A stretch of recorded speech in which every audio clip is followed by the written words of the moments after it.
Bueno, pues ahora le daremos el uso de la palabra al diputado federal Juan Ramiro Robledo, que ya nos acompaña. Muchas gracias por hacer un espacio en su apretada agenda, diputado, porque sabemos que está apretado en las sesiones, ¿verdad? Y que la discusión ha sido acalorada ahí respecto de la reforma constitucional. ¿Verdad? Es un tema de verdad muy técnico, muy apasionante y a veces pensamos que este tema pues no va a ser de interés de todo el público en general, pero decía por ahí uno de los socios de Sergiure, ya que les llegue el recibo van a interesarse en este tema, ¿no? Realmente. Pero bueno, con mucho gusto vamos a escuchar al diputado Juan Ramiro Robledo y ya habíamos leído su reseña curricular, pero nada más quiero señalar que en la actualidad, pues él está en la Comisión de Puntos Constitucionales de la Cámara de Diputados y que, bueno, también forma parte y es socio de los fundadores del Colegio Nacional de Profesores e Investigadores de Derecho Fiscal y Finanzas Públicas, ACE, donde desde luego pues es una valiosa pieza de investigadores y estudiosos de la materia. Lo escuchamos con atención, estimado diputado. Está cerrado su micrófono. Es que soy de la era analógica. Yo soy predigital. Me cuesta trabajo conectarme con estos implementos tecnológicos modernos.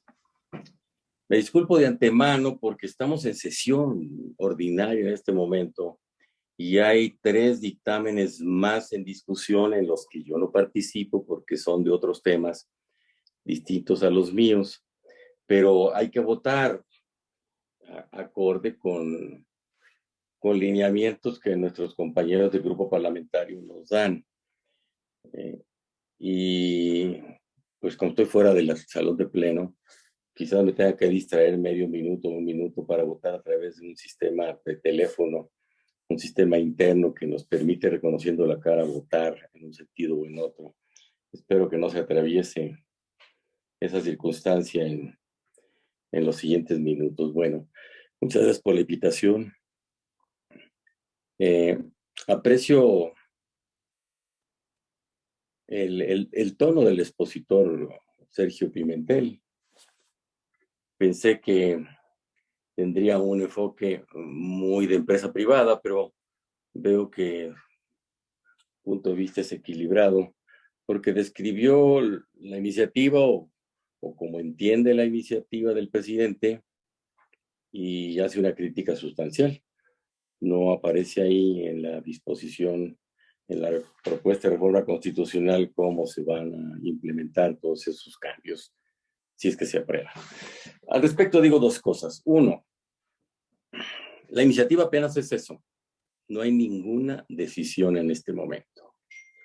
Y hay algunos aspectos que se han discutido mucho a lo largo de varias sesiones de las comisiones que están encargadas de dictaminar, que son la de puntos constitucionales que presido y la de energía que preside el diputado Rodríguez González, tabasqueño, yo soy potosino. Y a lo largo de un mes y medio de foros que en número de 26 integramos en la Cámara para escuchar a especialistas y voces interesadas y académicos y personas con experiencia en el tema.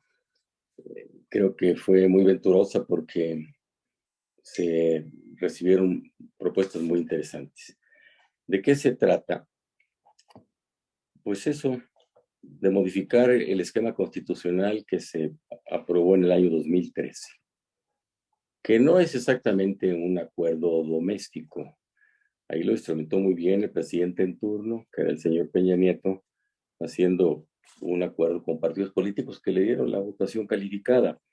Pero esto tiene que ver con intereses y decisiones fuera del país. Desde hace años que el liberalismo económico planteó a todo el mundo occidental, cuando menos, Europa y América, A nosotros nos influye importantemente por nuestra vecindad con los Estados Unidos y por nuestro acuerdo comercial principal con ellos, con Canadá.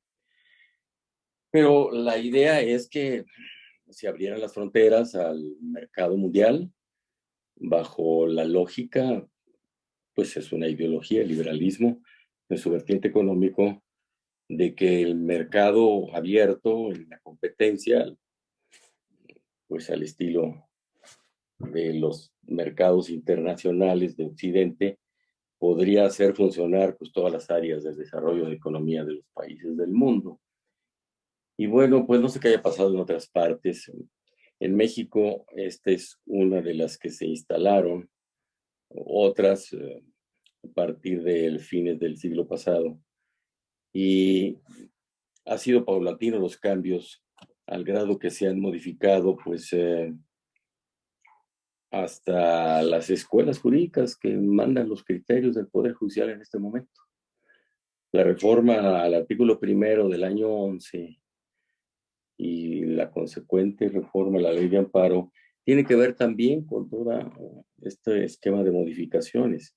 Si estamos ahora en un planteamiento de reforma constitucional, bien lo dijo el señor Sergio Pimentel, pues es porque las reformas a nivel legal y antes administrativo del primer trienio del actual presidente López Obrador fueron detenidas pues, por ese instrumento que tenemos, que ahora tiene unos alcances inusitados, que es el juicio de amparo, que rebasa con mucho la idea original que se instaló en México hace tiempo.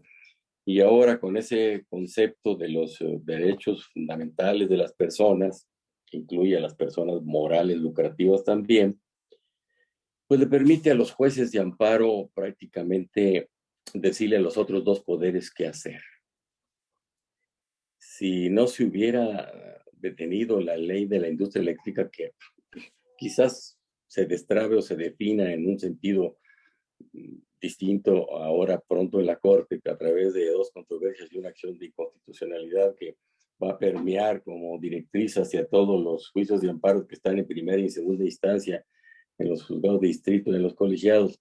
Si no se hubiera detenido aquella ley, quizás no estaríamos en esta reforma constitucional, porque se llegó a la conclusión en el gobierno federal de que la única manera de que se pudieran modificar los esquemas jurídicos derivados de la reforma del año 2013, pues era modificando otra vez la Constitución para que quedara claro un sistema de control del Estado de la industria eléctrica.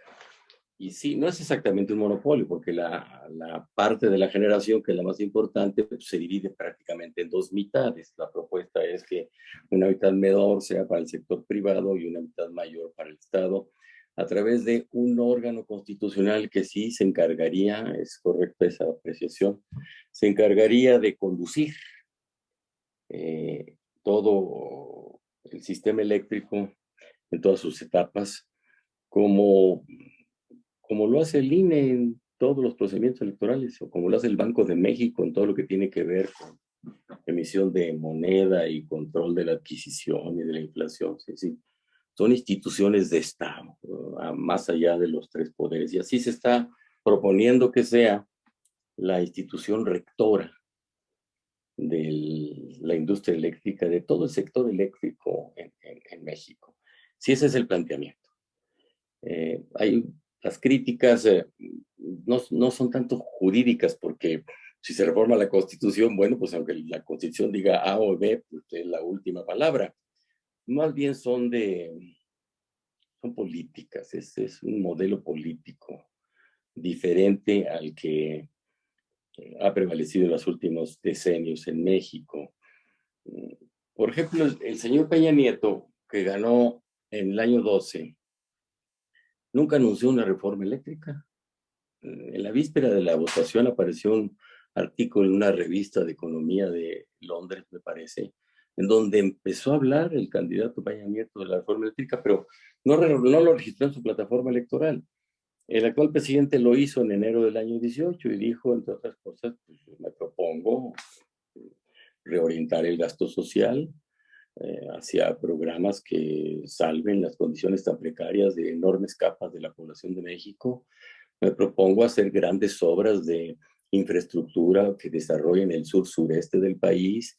Y me propongo revertir las llamadas reformas estructurales, entre ellas principalmente la eléctrica, que es pues trascendentísimo, porque la electricidad pues es el motor de toda la economía de cualquier país, más que el petróleo. El petróleo es finito, está llegar un momento en que se termine su explotación o que su uso ya no se derive a combustibles y solo sea a partir de las petroquímicas básica y secundaria, pues el productor de todos los insumos para el resto de los sectores de la industria, pero ya no como combustible y la energía sí, y lo será de aquí para el futuro. Y bueno, hoy por hoy, no toda la energía en el mundo se produce con fuentes generadoras limpias. Los más contaminantes pues son China, la India y Estados Unidos y la mayor parte de los países de Europa, porque son los industrializados. México apenas contamina comparativamente. Esa es una crítica equivocada la que se ha estado haciendo. No es verdad eso de que se trata de implementar, eso es lo que yo leo de la iniciativa del presidente, un modelo en donde perduren las fuentes de generación sucias. Dice la CFE, hemos estado en contacto con la CFE últimamente, desde luego, nos dicen que, aquí acabo de mandar unas láminas, Lulú, al más tarde, son de la Comisión Federal de Electricidad, son sus datos, sus estadísticas, es su visión del problema, para que las consulten. Nos dice que solo tiene 3 plantas de carbón y pocas de combustóleo y que su generación de energía limpia, que es la hidroeléctrica fundamentalmente y algunas cuantas fotovoltaicas, no son reconocidas como energías limpias por algunas disposiciones administrativas que no se pueden cambiar jurídicamente. Hay que meterle mano al juicio de amparo, sobre todo la suspensión, porque me parece que los jueces, que no sé de qué escuelas hayan egresado, anteponen un principio de interés particular respecto del interés público. Dice la ley de amparo y la misma Constitución que para otorgar la suspensión en contra de leyes, pues debe ponderarse la apariencia del buen derecho y el interés social. Bueno, caramba, la apariencia del buen derecho es una figura jurídica que ha planteado la Corte a través de sus interpretaciones en los últimos años y no es más que un prejuicio que le permite a los jueces de amparo adelantarse y antes de cualquier cosa mandan suspender cualquier, cualquier acto, al grado de que le dicen al Poder Legislativo qué ley dictar y qué contenido tenga, al grado que le dicen al Poder Legislativo cómo debe elegir a sus representantes ante la Comisión Permanente en los intervalos de los periodos de sesiones ordinarias, al grado que le dicen al Ejecutivo qué partida subir o bajar o qué obra parar o autorizar. Creo que hay un exceso y una violación al principio de la división de poderes. Esto lo digo con independencia de mi pertenencia al grupo parlamentario de Morena, lo digo como profesor universitario de Derecho Público, al que me he dedicado durante tantísimos años. Me parece que tenemos que revisar eso, pero regreso al punto. ¿De qué se trata? Sí, de que el Estado retome plenamente la rectoría a través del control y la regulación de toda la industria eléctrica, desde la generación hasta el abastecimiento a los domésticos o a los consumidores, ¿no? Cuando se habla de consumidores pensamos en domésticos, pero no. Grandes empresas muy, muy poderosas económicamente, pues también lo son. Y todos son consumidores, pues. Toda la cadena productiva estaría conducida por el Estado a través de un órgano constitucional autónomo. Esa es la idea. Y las atribuciones de regulación, pues sí, pasan a la Secretaría de Energía en la propuesta del presidente y la transición energética se eleva a rango constitucional y se asume la responsabilidad del Estado y se la entrega la conducción a la Comisión Federal, pero en uno de los artículos transitorios se establece un esbozo de los lineamientos o políticas que podrán seguirse para cumplir con todos los compromisos que tiene México en este terreno. y desde luego que el Estado no podría hacerlo solo.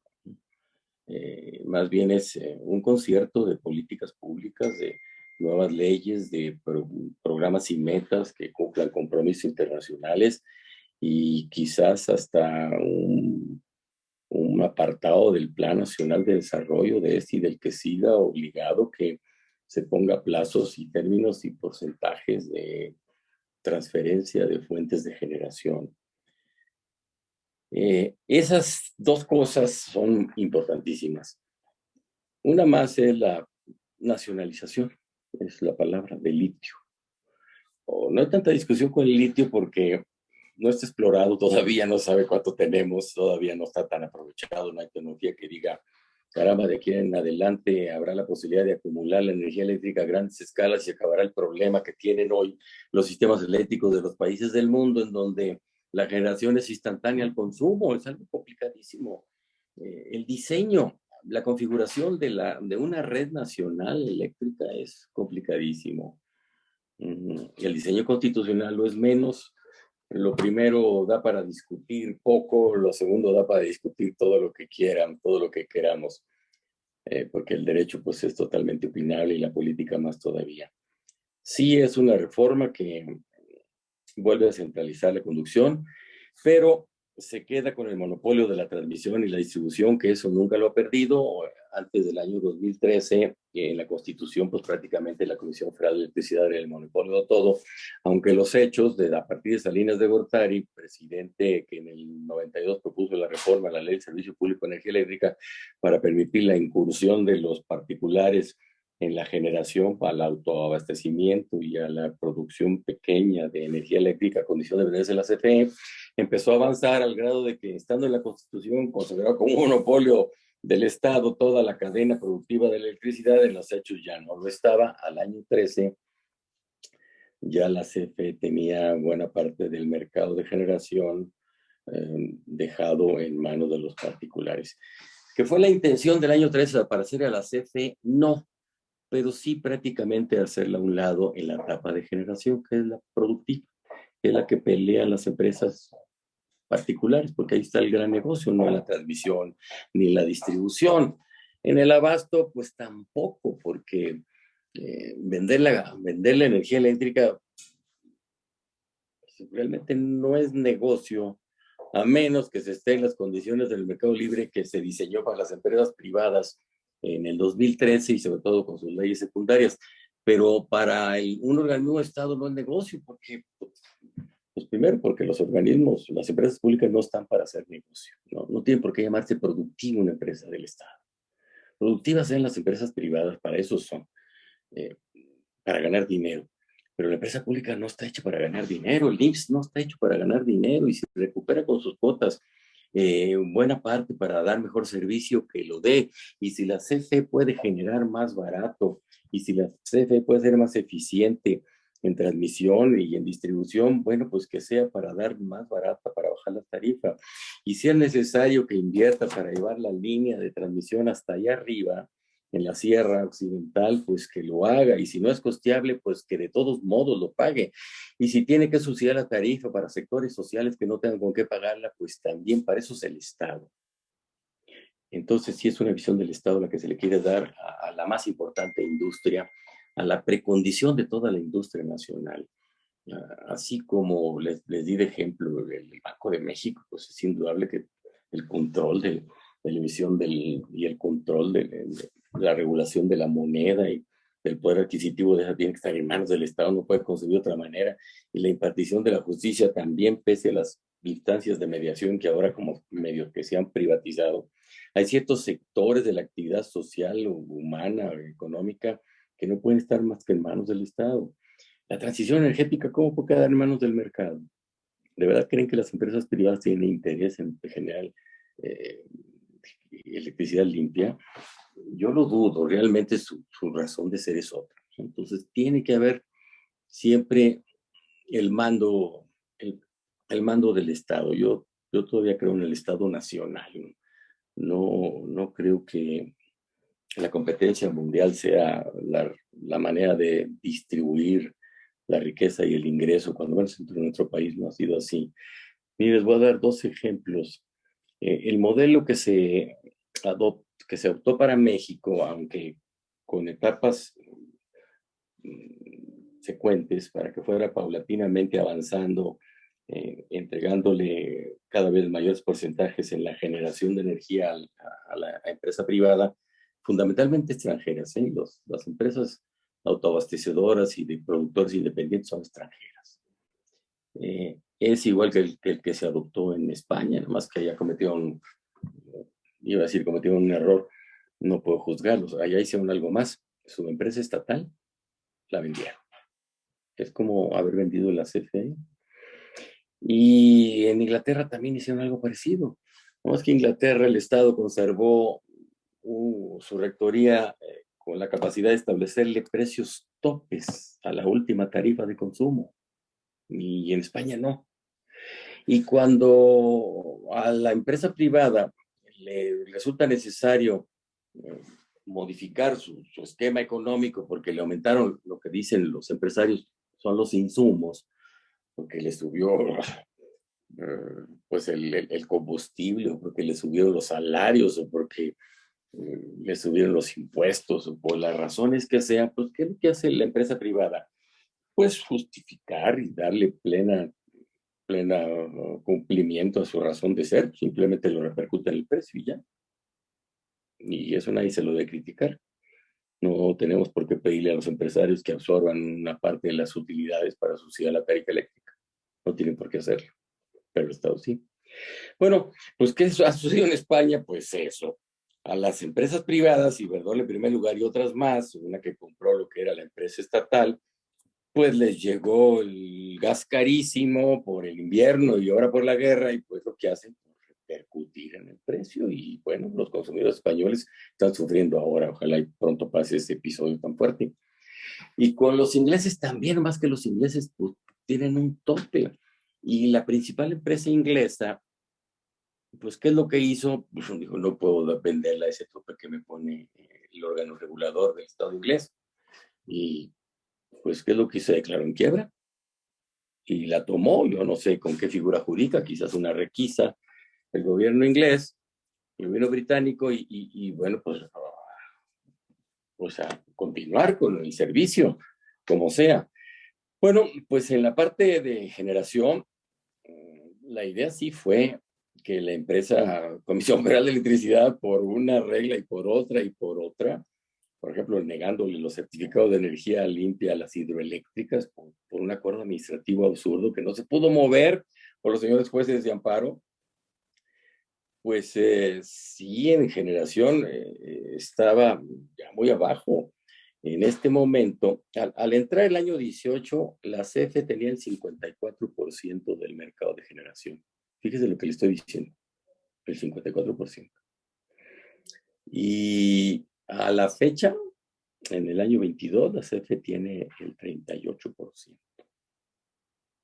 Es decir, que el mercado privado ha ganado terreno en la generación porque las reglas establecidas que se derivan de la reforma del 2013 le permiten a las empresas privadas ganar el primer orden en el despacho.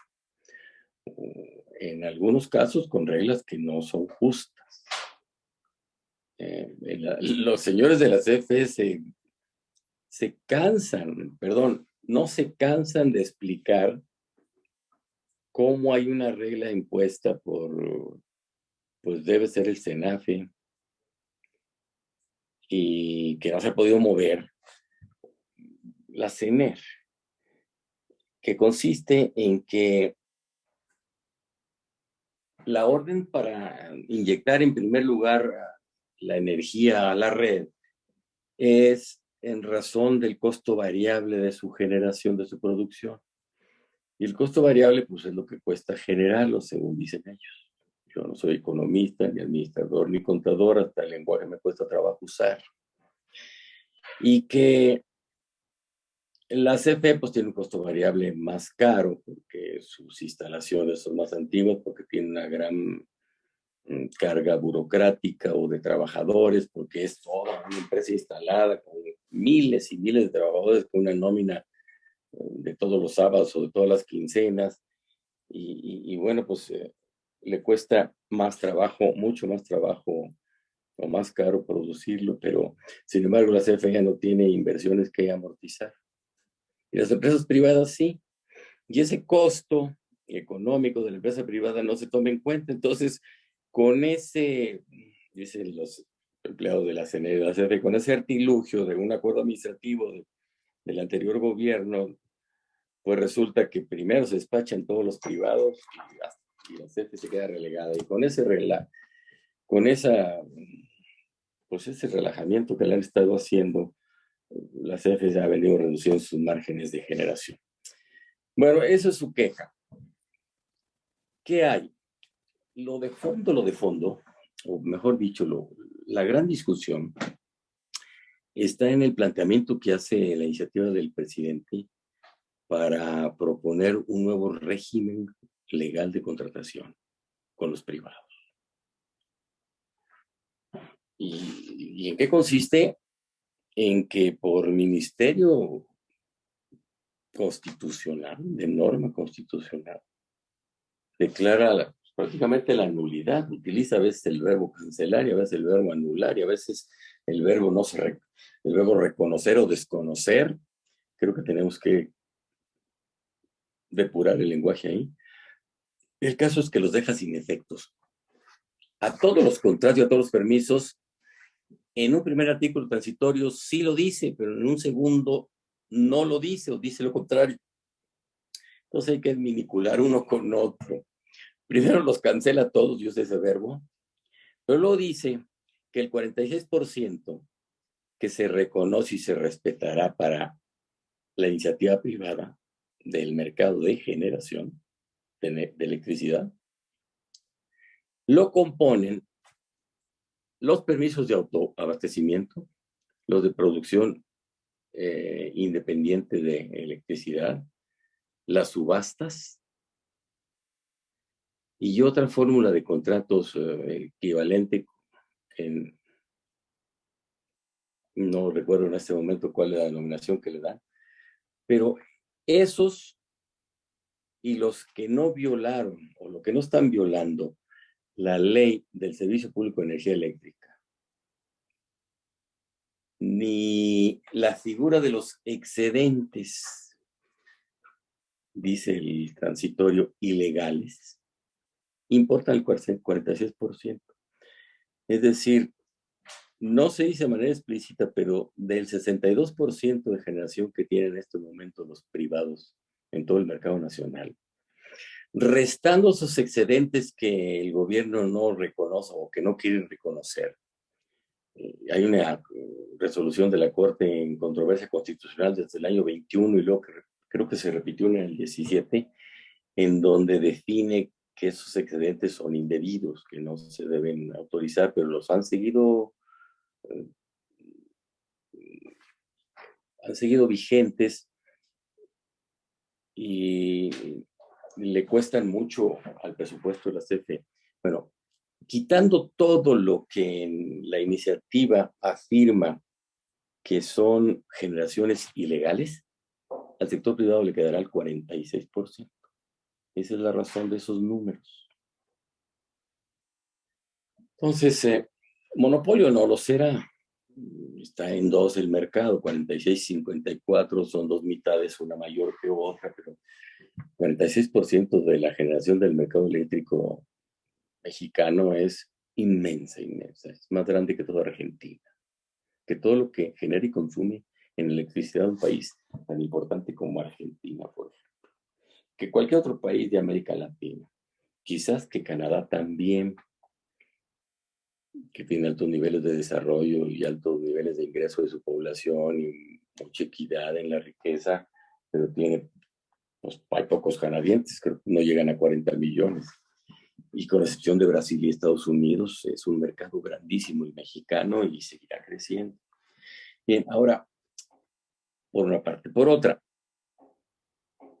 el tema de la desestimulación de de la inversión.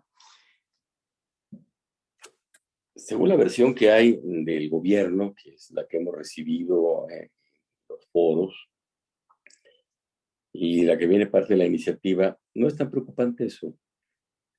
porque hay una capacidad instalada de generación sobradísima en este momento en el país. Es más, voy a decir algo que quizás sea pecado, pero no soy el responsable del sector eléctrico del país, pero creo que en este momento no se necesita más inversión para generación eléctrica.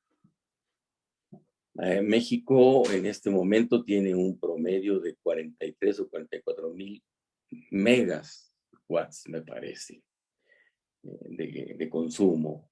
Sube y baja según la hora y según la temporada. Pero tiene una capacidad instalada de más de 80,000 megawatts. Y tiene permisos para autogeneración y autoabastecimiento y para producción independiente de hasta por 134,000 megas. Entonces, inversión en generación en este momento no son un problema para México. Y dos, inversión extranjera tampoco ha sido tal.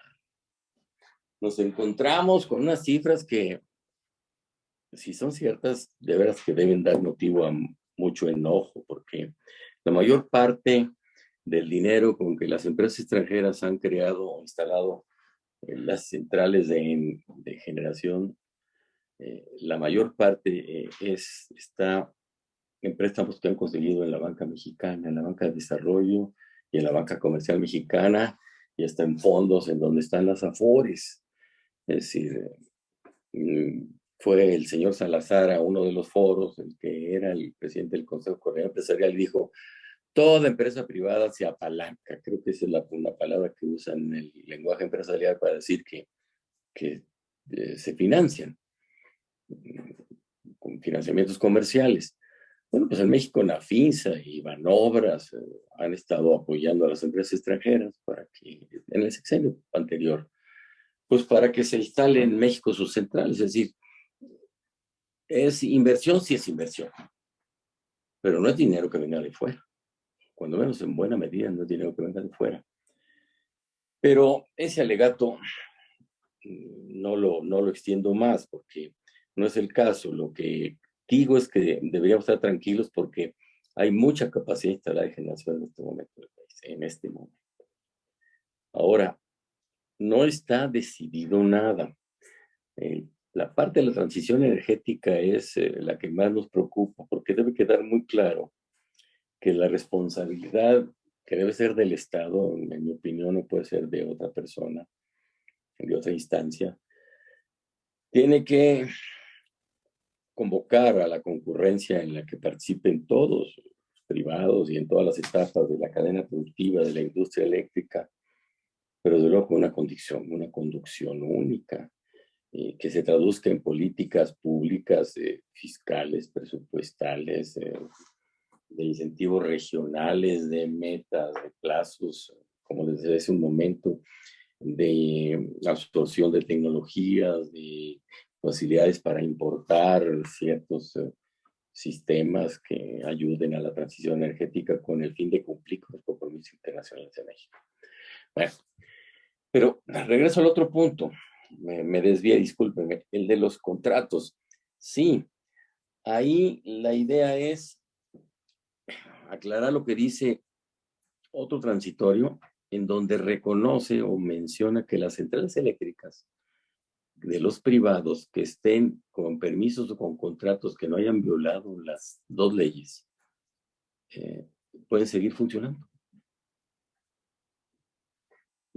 Creo que la intención del gobierno es que con nuevas reglas constitucionales se vuelvan a firmar contratos, quitando excedentes y autoabastecimiento simulado, que es un punto de enorme queja en el gobierno, porque algunos han demostrado, en verdad no son socios en realidad los que se autoabastecen, sino clientes que eh, son surtidos de energía eléctrica por centrales generadoras de empresas extranjeras que se han creado bajo la lógica de que constituyen una sociedad de propósito específico, en donde invitan empresas que no tienen nada que ver con los inversores o directores de la futura empresa generadora, y realmente lo que hacen es que a lo que son clientes los convierten los simulan en una escritura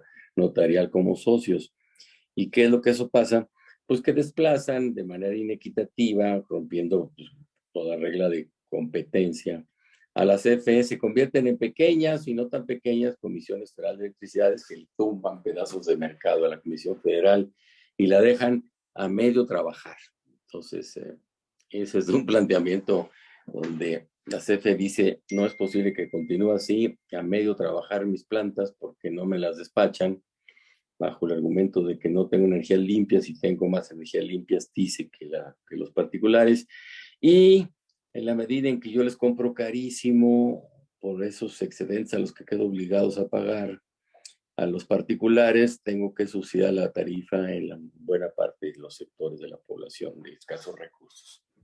Entonces, en suma, el gobierno plantea que la reforma del año 13 es muy injusta y le pega con enorme carga al presupuesto año con año. Aducen que tienen 450,000 millones al año de pérdida entre lo que no despacha y entre lo que compra caro la CFE. Entonces el planteamiento es revertir eso, que el Estado asuma el control a través de un nuevo órgano constitucional autónomo, que sería la CFE, que se revisen los contratos y se vuelvan a firmar, y que la transición energética camine con responsabilidad del Estado. Es un planteamiento de economía mixta, que se regresa a la 1960, pues en parte sí, pero entonces antes del 60 la CFE era monopolio único y después del 60 también. Perdón, al revés. Antes del 60 la CFE tenía, fíjense curiosamente, el 54%, porque lo que le compró López Mateos a las empresas extranjeras generadoras entonces fue el 46% de sus porcentajes accionarios. Fíjense nomás, tiene una explicación de esa cifra. Y bueno, es más bien una especie de economía mixta. Lo que había, la reforma del 2013 fue tan permisiva como las leyes de 1890 y tantos. En minería, en petróleo y energía eléctrica, por necesidad, por las circunstancias, porque arrancaba la economía del país. Las leyes del porfiriato fueron tan permisivas como las del 2013. Entonces, eso es, argumentos jurídicos hay menos, más bien es una visión de Estado muy diferente a la del mercado libre, pero no cancela el mercado libre. Hay, repito, una buena parte para los particulares que conservarán lo que hasta hoy dice el gobierno legalmente les corresponde.